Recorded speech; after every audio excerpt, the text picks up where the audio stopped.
Not right, of course. People shouldn't tamper with this stuff, you know. Tonight at 6, a mailbox is set on fire outside a Valley post office, damaging ballots and other mail. The quick arrest made in this case. A man facing terrorism charges related to political violence in the East Valley is back in court. Investigators reveal more information about what they found at his home. Plus, former President Trump holds a campaign rally in Tempe, and President Biden travels to Arizona to deliver remarks on Friday. Coming up. Thanks for joining us. First tonight at 6, ballots are damaged in a fire after police say a man torched a mailbox in Phoenix. It happened earlier this morning outside of a post office near 7th Avenue and Indian School Road. The suspect has now been taken into custody, and Arizona Secretary of State Adrian Fontes says several ballots have been recovered undamaged. Fox 10's Lauren Clark with the latest tonight. Well, there certainly was a concern earlier in this day that this was politically motivated. However, the suspect told police that wasn't the case. His main goal, unbelievably, was that he wanted to get arrested. Why is unclear, but police are still investigating the impacts of this. It's awful. At this Midtown post office near 7th Avenue and Indian School, people can't believe it. It's not right. An empty spot where a mailbox used to be after it was intentionally lit on fire. Pretty appalled. It all began just before 1 a.m. Phoenix firefighters arrived to a blue drive-up collection box on flames. Among the mail, 20 burned election ballots. Suspecting arson, investigators started collecting evidence. That video surveillance was obtained.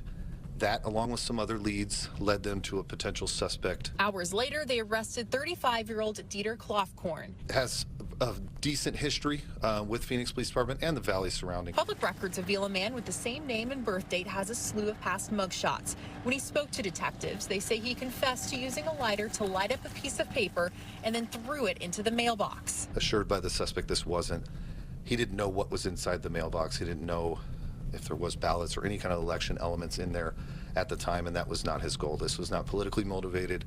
This was not related to the election in any way. Meanwhile, Mayor Kate Gallego insists that any attempt to interfere with the election will not be tolerated. Threats are not okay.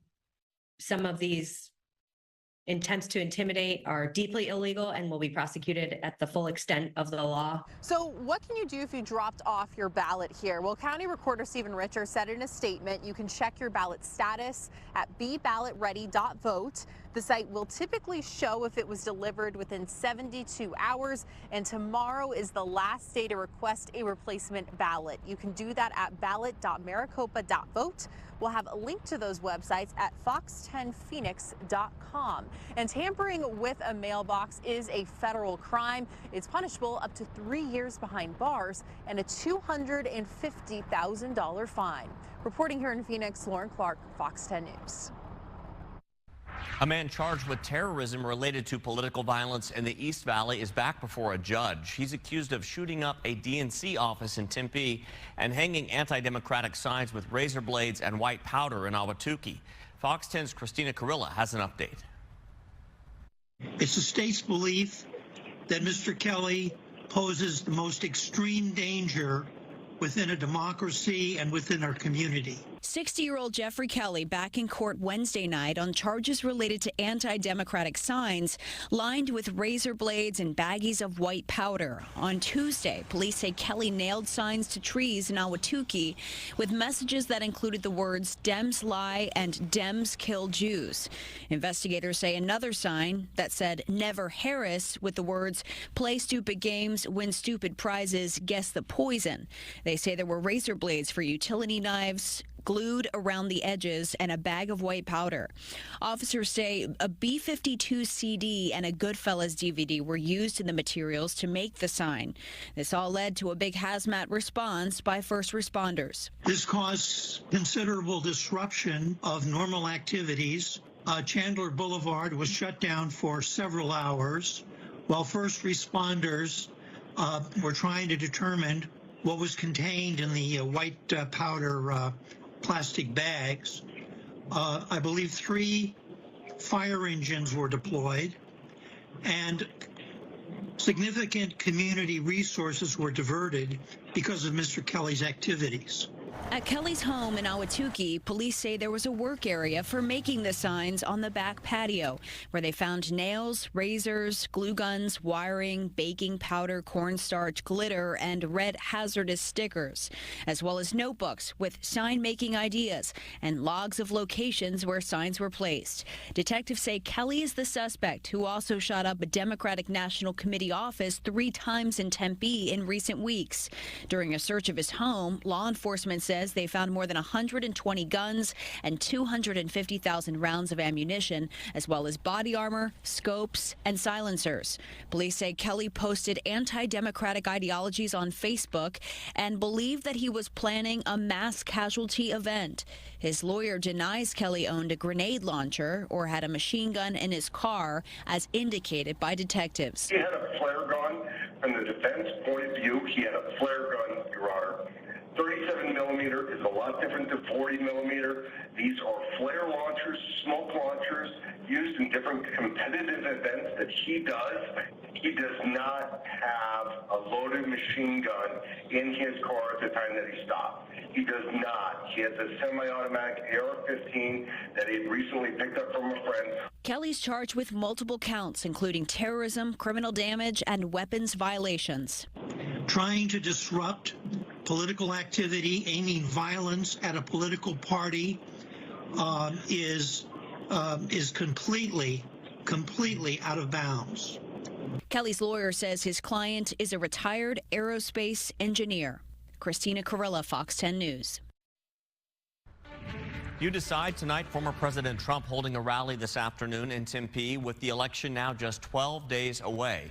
He spoke to supporters at Mullet Arena at ASU, and he hammered the Biden administration over illegal immigration and other issues. Fox 10's Brian Webb reports.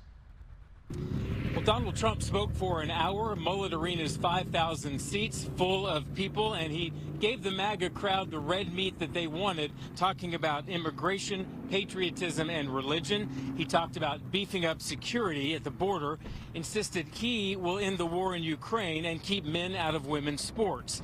He's also reversing course on early and mail-in voting, now urging his supporters to do it. Plus, he talked about the economy with his usual hyperbole, claiming he had the greatest economy ever and that Biden and Harris have ruined it and only that he can bring it back, reducing taxes on overtime, tips, and Social Security, and reaching out to minorities along the way. And my message today is very simple. Kamala's migrant invasion, given to us through gross incompetence, disqualifies her from even thinking about being president. We can't let that happen. No person who is responsible for so much bloodshed and death on our soil can ever be allowed to become the president of the United States. Border security. I'm so afraid of the people that are coming, undocumented across. I'm so afraid of that. First 4 years of Trump, it was saying everything was the way it should be. And when Harris and Biden got in, that's where it went. Everything's very hard for people to live. It's even hard for me. I'm a widow, and they're taking everything away from people. Trump's biggest talking point centered on immigration, saying it's an invasion and calling the U.S. the biggest garbage can in the world. In Tempe, Brian Webb, Fox 10 News. And President Biden is also visiting Arizona. In fact, Air Force One touched down just during the past half hour at Sky Harbor Airport. The president will be speaking tomorrow on the Gila River Indian community, and he was greeted on the tarmac by tribal members, as well as Arizona Secretary of State Adrian Fontes, and also Arizona Attorney General Chris Mays. On Friday, Biden will formally apologize for the country's role in the abusive Native American boarding school system that took some 18,000 indigenous children away from their families. Biden spoke to reporters before heading to Phoenix. I'm heading to do something that should have been done a long time ago. Make a formal apology to the Indian nations for the way we treated their children for so many years. That's why I'm going, that's why I'm heading west.